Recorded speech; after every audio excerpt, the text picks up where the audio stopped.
Okay, we're rolling. Maloney interview, April 10th, 2016. How do you spell your last name? Maloney. Spell your first name, please. Geno. Thank you. Would you do me a favor and describe Kraang? Okay, that's a great question. There's a lot of things that happen. Where Kraang started was in Doug's basement, but basically what you had was four guys that were great friends, came together, we're all into music, and we're all working 40 hours a week, and I'm amazed that we were able to practice as much as we did and play as many gigs as we did. And I think what it was just us trying to be awesome musicians and trying to perform for people and influence people with our music. And in order to do that, we had to make a lot of music. So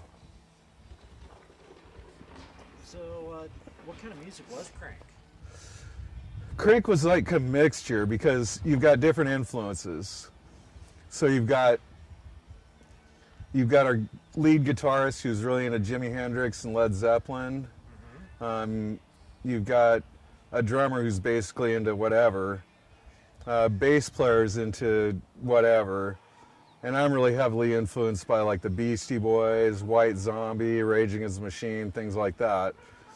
And so what we did was we just kind of melded it all together and made it work.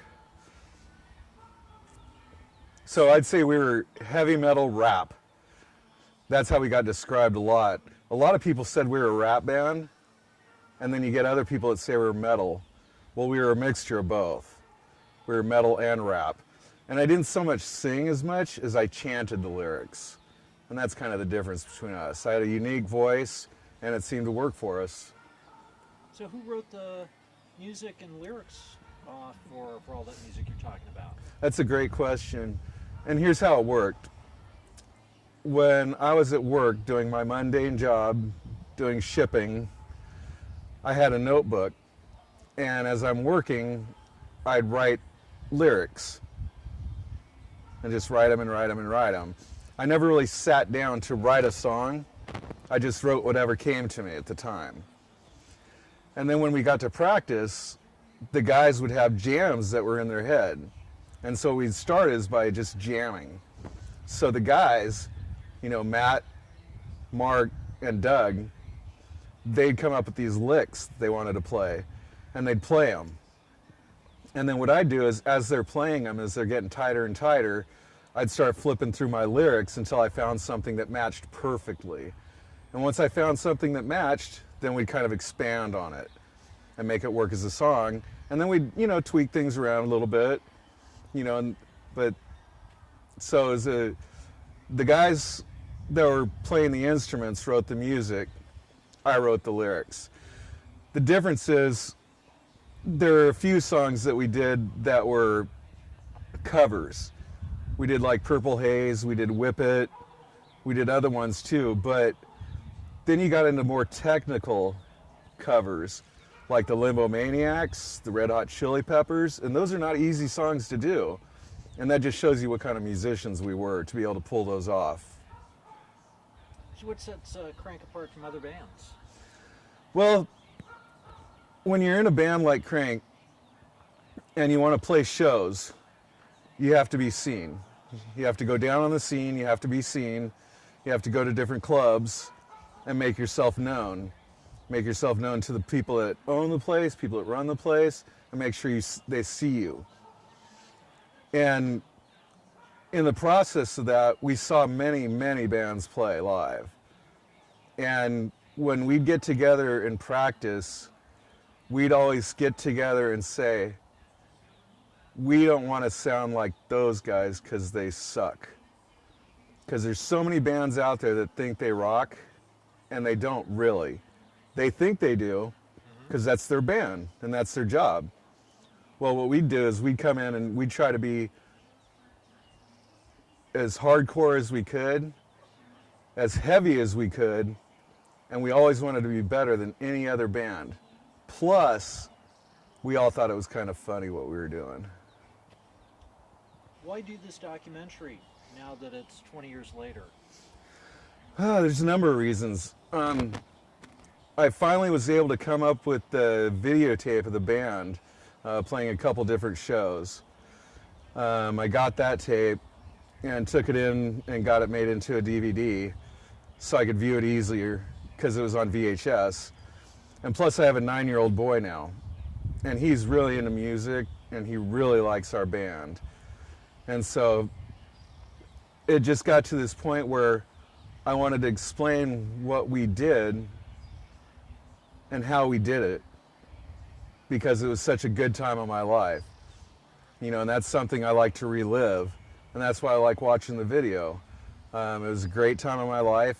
I will always remember it. My kid likes it, and that's important to me. And it was a good time of my life. I like it, so. Would you tell me about two general concepts? One would be the context of this band, about your regrets and about the achievements associated with this project. Okay. We can start with the regrets. Probably one of my biggest regrets is as we became more and more popular, there were more and more women approaching me. And at the time I had a great girlfriend. She was very loyal and very nice. And I broke it off with her because I was afraid of any infidelity, and I didn't want to hurt her that way. Well, it turns out I hurt her more by breaking up with her, and I should have just stuck with it. That's probably my biggest regret. The time that we spent working on the band, all the effort we put into it, that was all worth it. But that's probably my biggest regret, is losing those interpersonal relationships. What about the achievements? Well, we were able to play with a lot of different bands that were really, really good. We got a lot of respect in the music community because of a few things. One is we rocked the house very hard. And plus we were able to get our shit on stage, play, and get our shit off the stage really quick. And so that made us very appealing to a bunch of club owners. That's kind of an achievement, but I'd say more of an achievement is the fact that I had three other guys that were my best friends, and we were all playing together constantly, and we were always together, and we practiced all the time, and the camaraderie. And what comes with that is other people. We had a sound god / music producer, Eric Squires, who was a big part of it. And then we had, like our friend Tony, who is our light god. And then, of course, your loyal fans, the people that we know, our friends. And that's very important to us. I mean, so you got all these people, and what it was Kraang became kind of an institution, whereas all these people came together to do a common purpose, and that was to make killer music and rock the house. And I think that's exactly what we did.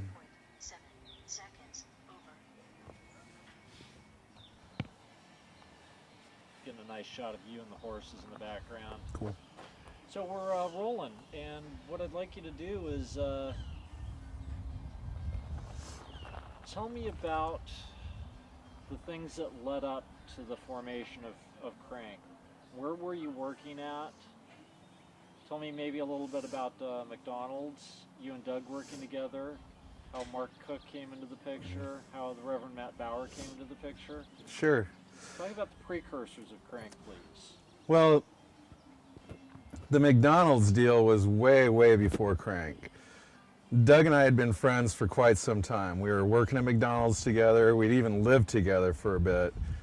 And basically we'd drive around all day long, listen to Beastie Boys, just cruising around, putting mad speakers in the back of his little POS truck and just rocking it, which we thought was funny. And then you got to skip up a few years, okay? Because that's when we were like probably 19, 20. So now we're about 5 years later, and I used to roadie for a band called Gunmetal Blue. That's the band that Mark was in and Doug was in. Doug was the keyboard / bassist, and Mark was the guitarist, and I was the roadie. I was like power god. Anytime they needed power, they were like, we need electricity over here, and I'd make it happen. You know, even out of like Gales Creek, you know, campground and all that stuff. And so that's kind of where I got my start with them. And then eventually Gunmetal Blue went because they sucked. And that's where Mark got involved with it. Now, Matt, I've been trying to think about how he got involved, and I don't remember exactly how he got involved. I'd have to assume that it was one of Doug's friends. But the Reverend Matt Bauer was a great guitarist. That's all he did was guitar. I mean, he was into Jimmy Page, he was into, you know, Jimi Hendrix, he was just a super great lead guitarist. He could rock the house, and he could also solo like a motherfucker. And we started out, the four of us would get together in Doug's basement because his parents moved out of his house, and the house was in escrow. So they let him stay there until they, you know, sold the place or whatever. And so we'd go over there, and we were in the basement, and it started by playing along with CDs. And, you know, all sorts of CDs, you know, whatever, they just whatever rocked, you know, and they'd play along with the CD. Well, I got to thinking, why are we playing other people's music when we can do our own?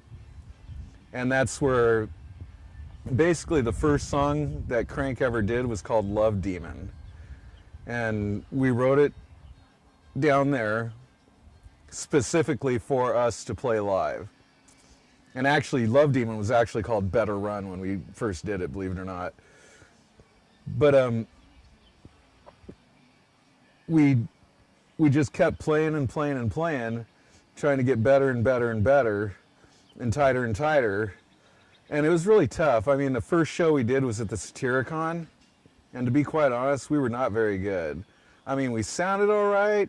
I just stomped around a lot, and then we just kind of learned from that and just kept progressing and progressing.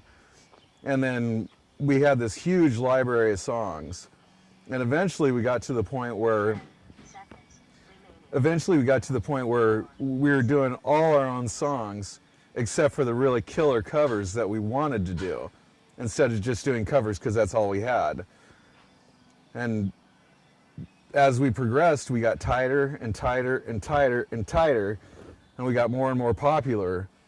And the club owners loved us, bar owners loved us, you know, people liked seeing us, and, you know, we'd hand out shit, we'd throw toasts to the crowd, and just had a good time. Okay, so we're rolling, and I'd like you to tell me about the different clubs that Kraang played and any of the memorable experiences you had on stage with that band. Sure. Of course, the Satyricon was where we started. They had open mic on, I think, Mondays or something. And so you could just go in there and play. You just had to schedule it with the owner of the place. And so we'd do that. And that kind of got our feet wet. And then we'd just keep playing there and other places. We played a lot of shows, a lot of shows. One big place that we played a lot was Eli's. That's kind of where like the Dan Reed Network and Shock got their start. And we'd play there, and in fact we had a gig where we'd play every Tuesday, and we just kind of treated that like a practice, but you're practicing on a big stage with, you know, a big sound system. And that was kind of cool.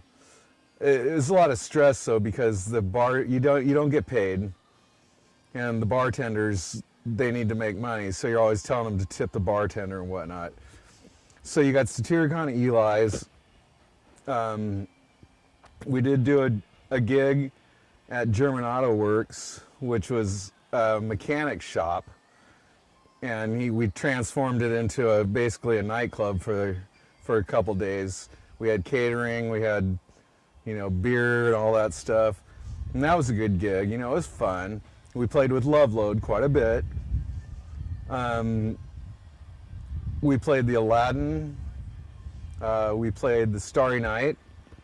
In fact, there's a funny story about the Starry Night. The Starry Night, we were playing there, and at one point, I was on the mic, and I walked over, and they had these huge main speakers. Well, I made the mistake of going and standing in front of that speaker and having the guys start the next song, and it about blew me off the stage and blew my eardrums out. It was great. And that's the one thing, too, is that we had great lights all the time because we had Tony, we had our support crew, our sound god, Eric Squires.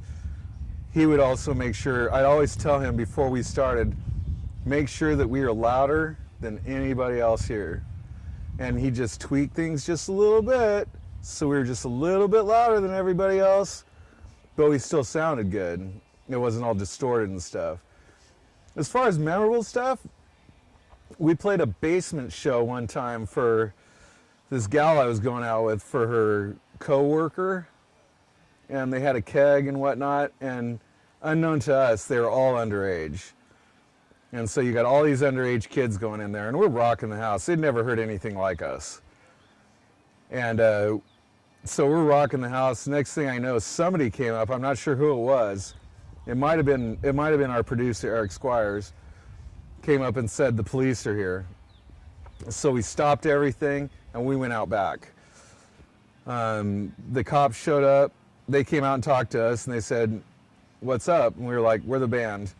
We're all over 21. We're fine. And they were like, okay, no problem.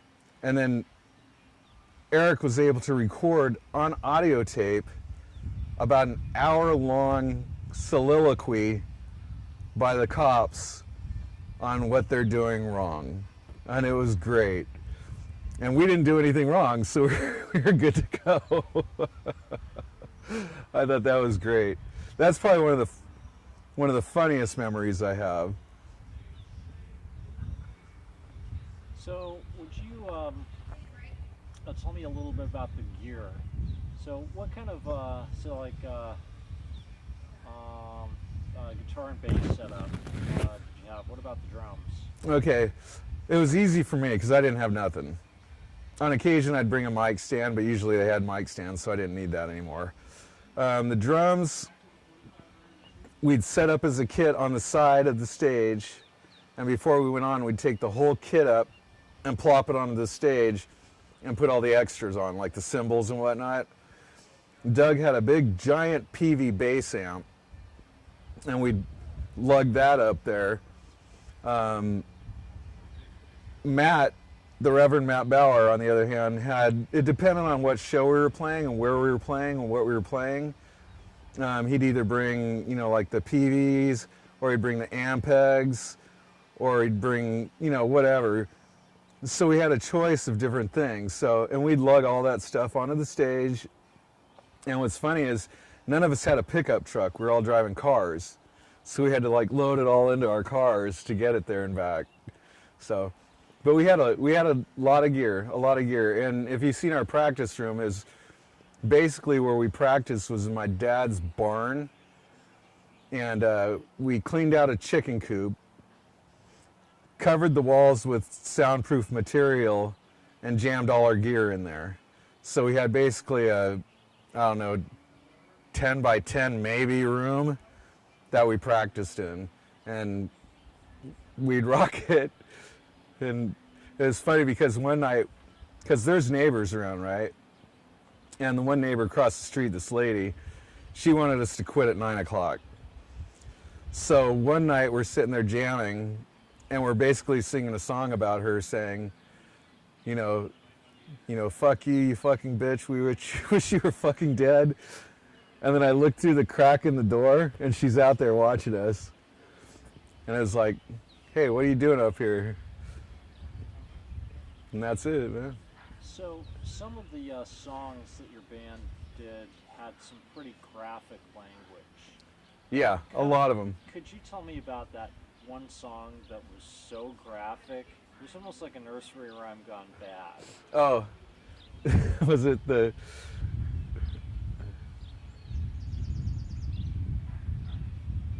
The rub your pussy make you twitch? Yeah. That's one Mark wrote. Okay. I don't remember exactly how it goes, but it was super graphic. And just, Mark wasn't good at writing songs. He'd try. He wrote a song called Crushing Resistance that we played live. That was just a retarded song. But it was cool. And that's when we'd all switch places, so I'd play bass, Doug would play drums, Mark would play guitar, and Matt would sing. So that was cool. But I wrote most of the lyrics. And you got to understand about the lyrics that we wrote, because of the style of band that we were, most of the songs that we wrote, where there was a lot of boasting,